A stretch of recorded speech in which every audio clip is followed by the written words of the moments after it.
Week 6 on the waiver wire is going to be chaotic. There's 6 teams on bye. There's injuries. There's regression. There's breakouts. It's all happening. Hope you've saved up some fab because things are going to get expensive on the Fantasy First Down.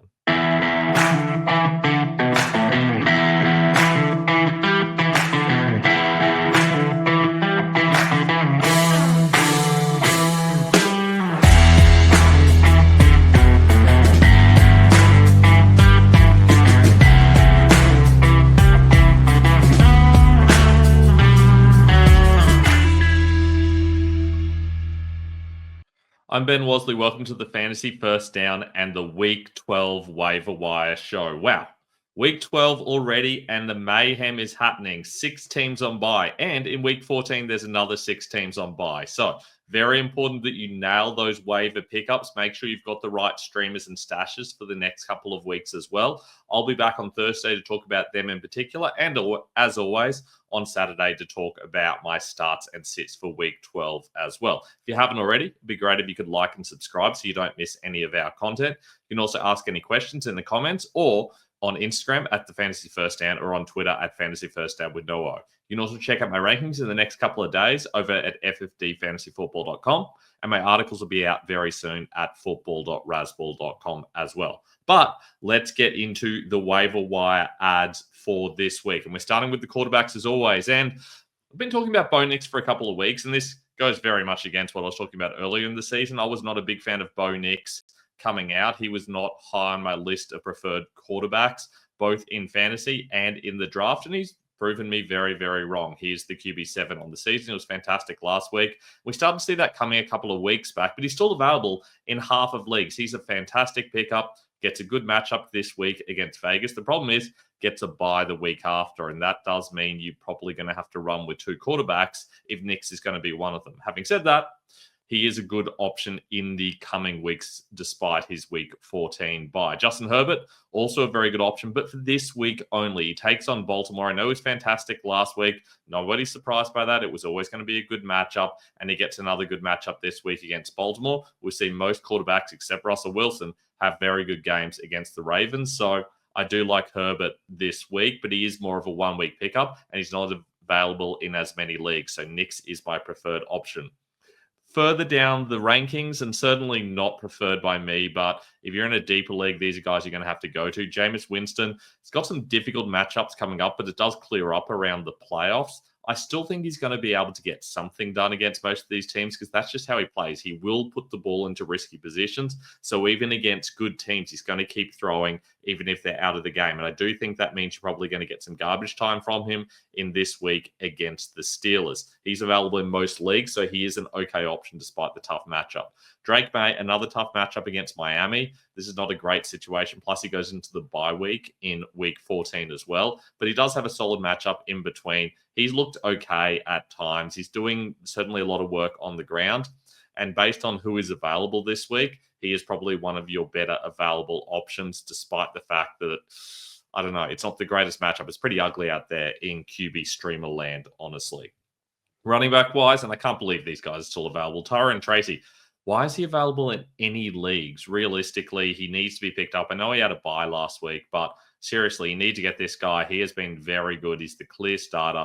He's going to be a running back 2 this week. There are not many teams that couldn't benefit from having him, so I'm picking him up. Rico Dowdle, the clear starter in Dallas, although he did not look very good in Monday Night Football. Started to lose some touches to Zeke and Juice Vaughn. Should have really benefited from Lipke being out. And yet he really wasn't able to. And when Lipke comes back, he will return to the 3rd down role, I suspect. That'll hurt Dowdle, but Dowdle's still a very solid starting option that you can use as a bye-week filler. Bucky Irving, one of the better bye-week fillers this week. He and Rashad White wouldn't usually be startable most weeks, but because they're playing against the Giants, because of who's available for them, I do think they're going to be solid starting options in a week where we really don't have that many. And Jalen Warren, look, he was one of my streamers last week, and he really paid off. This week, he takes on Cleveland. Not a great matchup, but certainly he gives you a little bit of handcuff value, plus he is a spot starter. So if you need someone for Week 12 and Week 14, then he is an option for you. By the way, I'm very aware of the fact that the graphic says Week 10. Just realized I forgot to change that for the last 2 weeks. This is very much the Week 12 waiver wire. Now, let's go a little bit deeper. These guys are available in more leagues, and they are starting options, but not good starting options. Certainly, you're only using these guys if you're desperate because all your other guys aren't available. Roshan Johnson is by far my favorite. They had a coaching change in Chicago. They finally got rid of Shane Waldron, who just was not working for them, and that really hurt DeAndre Swift. Swift is no longer getting those goal line carries. We saw Johnson getting a lot of them earlier in the season, and they started to give more back to Swift. Well, they went heavily back to Johnson in both short yardage and goal line this week.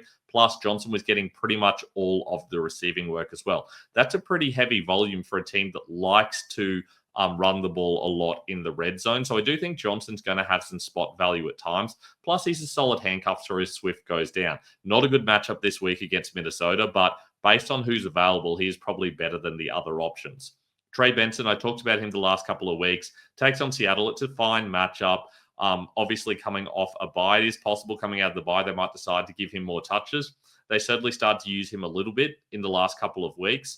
James Conner is also very injury prone, we know. He has managed to stay healthy all season, but it wouldn't be surprising if he goes down sometime, and that would really help Benson as well. So Benson has some upside if there's an injury, plus he is starting to get some carries, and especially if they get leads, they definitely lean on him a lot more.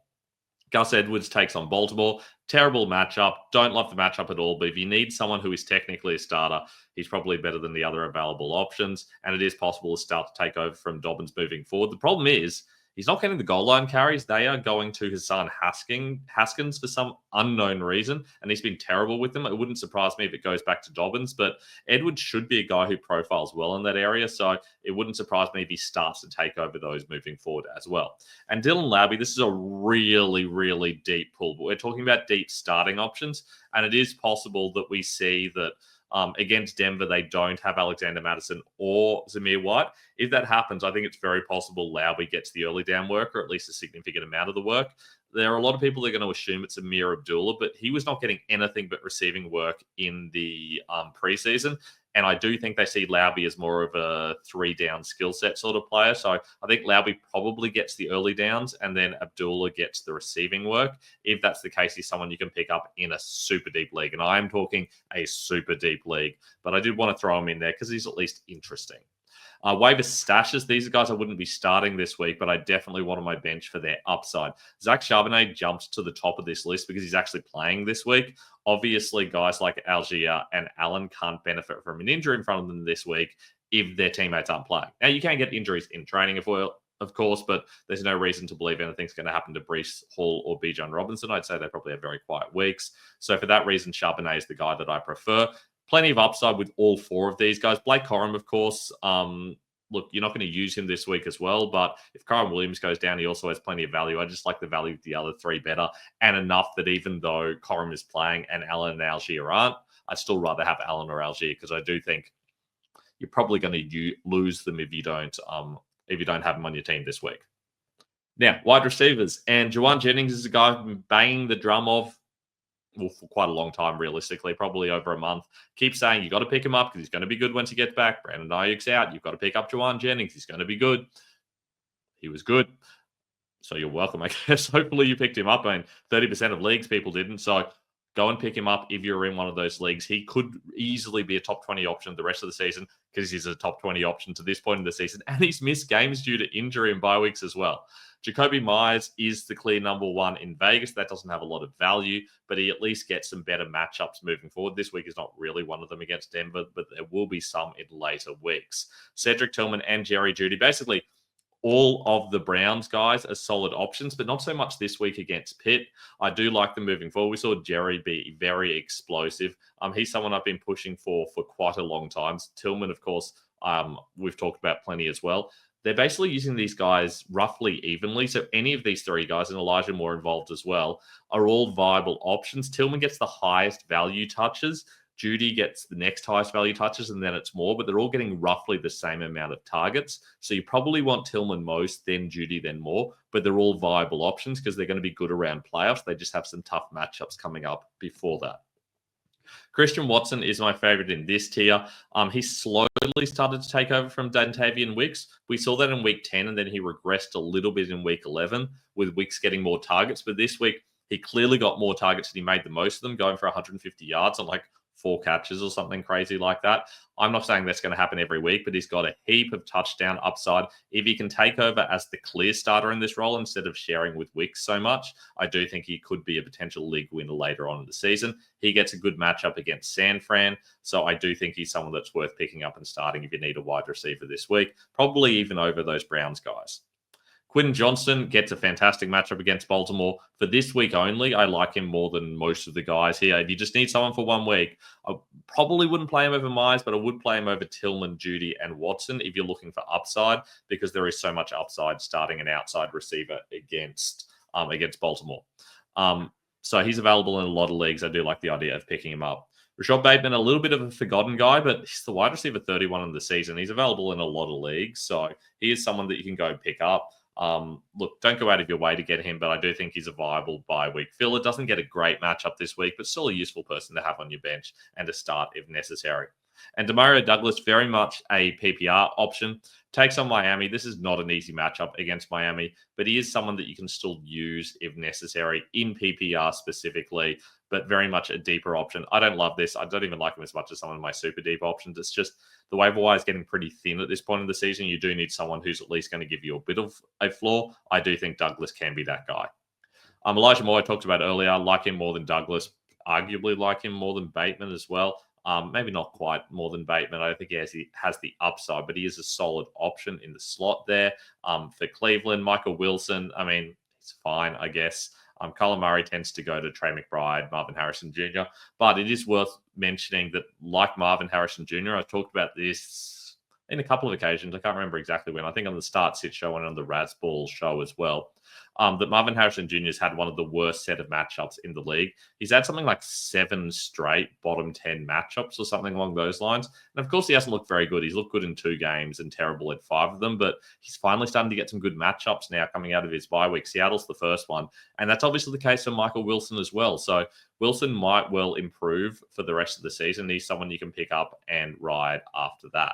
Juju Smith-Schuster, I do still think it's possible he starts to get more touches. At the moment, he's splitting with Justin Watson in the slot. They got Xavier Worthy moving around everywhere, and they've got DeAndre Hopkins in that X receiver role. They are really rotating their receivers a lot, which is making it very tough to get value out of any of them. And I do think that Juju is not going to look as good as we thought he would earlier in the season. Hopkins coming in really hurt that, but I still think he's worth holding on to just to see what happens. Just to see what happens in the coming weeks. That this week thing for him is wrong, by the way. That's meant to say 124. John Mechie, look, this is a bit of a weird one. He's very much a low-end option. He's currently splitting with Robert Woods, but he is starting to take over, and he's starting to look pretty explosive. He's a guy that I liked a lot coming out of college, then he got leukemia, and that really affected him naturally, but he's starting to come back and look really good. With no Stephon Diggs, he goes into that slot role, and I think he's slowly going to start to take over and be the starter. Tough matchup this week against Tennessee, but I do think we'll see his snaps improve, and I think maybe by week 14 in the playoffs, he's someone that you'd want on your roster. We are saying that with Nico Collins back, then Xavier Hutchinson's kind of getting zoned out a little bit, but it's not really affecting Mechie at all. And Tank Dell kind of goes back to that wide receiver 3 role when Collins comes back. So it is possible that Mechie starts to get a lot more snaps. I just want him in my roster just in case. Taysom Hill, I mean, look, I think this is going to be the number 1 pickup in most leagues, which is insane because nothing happened that we weren't expecting. We know that Taysom Hill has these massive weeks. He probably won't have it next game. He definitely won't have it next week. He has a bye. But he probably won't have it next game. This is just what he does. He has these big explosive games, and then the next week he won't again. It happened, a month and a bit ago. And it will probably happen once or twice again this season. You're going to get nothing in between. You just have to understand that there's always going to be upside with Taysom Hill, but there's a far lower floor than with most tight ends, especially in PPR. So pick him up, sure. He's going to give you some big weeks. And if that's what you need, especially if your team sucks, that's a good idea. But don't go out of your way. I really don't think the upside is as high as you think it is. I don't think the floor is as high as you think it is. Hunter Henry has been consistently pretty good, gets Miami this week. Look, he's just a consistent player. He's got at least 5 receptions and 45 yards in 4 of his last 5 games. I do think he'll probably have another solid game against Miami. You can score more points as a tight end than a wide receiver against Miami. So this is a fine matchup for him. I think he's a viable streamer this week. Jatavian Sanders is more of an upside guy. We've seen when Tommy Tremble's been out, he's been fantastic. And then when Tommy Tremble's in, he's barely involved, which is insane usage by the Panthers. I'm hoping now that coming out of their bye week, they'll have recognized that and they'll start giving Sanders the load. If they do that, he gets a massive matchup against KC, who concedes top 5 points against tight ends. I do think that Sanders could have a very busy game based on the lack of other options and how difficult it is to run on the Chiefs. I feel like they might need to go to Sanders, but he carries a heap of risk this week. I don't mind the idea of stashing him either, but I guarantee you that if he has a big week, you ain't getting him next week. Will Dissly has been consistently pretty solid against Baltimore this week. That's a solid matchup. Don't like the other guys as much. They don't have as much upside. Dissly's also starting to lose touches in 12 personnel as well. They're not really using him as a blocking tight end. They're using Fisk a little bit, which is a little bit weird. It used to be Dissly's role as well, but I think they want him to have a specific role of being the receiving back now. That is going to help him at times, but he's not going to run as many routes moving forward, I don't think. Against Baltimore, he still should be a solid starting option, but I don't think he has the upside of the guys above him. Finally, kickers and DST. Cameron Dicker, look, you probably need to have him already to use him this week, but he's been great this season. Gets a good matchup against Baltimore. You can score kicker points against Baltimore. We saw Chris Boswell go 6 field goals last week, so it is entirely possible that Dick has a big game. And if not, look, I keep saying start the kicker going against Carolina. And this week, that's Spencer Schrader. You may be thinking, who? Well, he's played for 3 teams this season. He's just been picked off the practice squad of the Jets by the Chiefs because Harrison Butker is on IR. And therefore, Schrader is the option that I would be going for this week. Feel like he's available in most leagues and he has some upside. Of course, there's plenty of other better options available. They're just not available in as many leagues, which is why I mentioned Schrader here. DSTs, Chiefs against Carolina. I like to target Carolina, especially when Bryce Young is in there.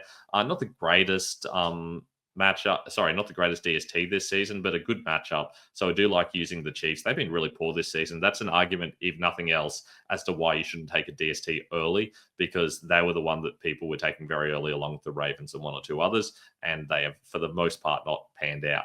And finally, the Texans. You're really only taking the Texans because you took them last week. I suggested them last week, of course, and they were the DST 1 last week. So if you got them, just keep using them. If you don't have either of those available, my next favorite streamer option as DSTs is the Dolphins, who is available in significantly more leagues. I didn't notice how big the ownership percentage was there until I was making the graphics. And that's all we've got for our waiver wire show for week 12. As always, if you've got any questions, in the comments below, on Instagram at the Fantasy First Down, on Twitter, Fantasy First Down with no O. Plus, if you like and subscribe, that would mean a lot to me as well. Rankings will be out in the next day or two at ffdfantasyfootball.com. And my first article will already be out over at football.raspball.com, and the next one will be coming up very soon as well. I look forward to seeing you guys in a couple of days' time for my Streamers and Stashes show. Last week on the Streamers and Stashes show, we went 12 out of 15 boom games and another 2 solid games as well. Our best week ever on Streamers and Stashes. So we are hoping to back it up. So join us then to find out who our favorite streamers and stashes are when there's 6 teams on bye in week 12.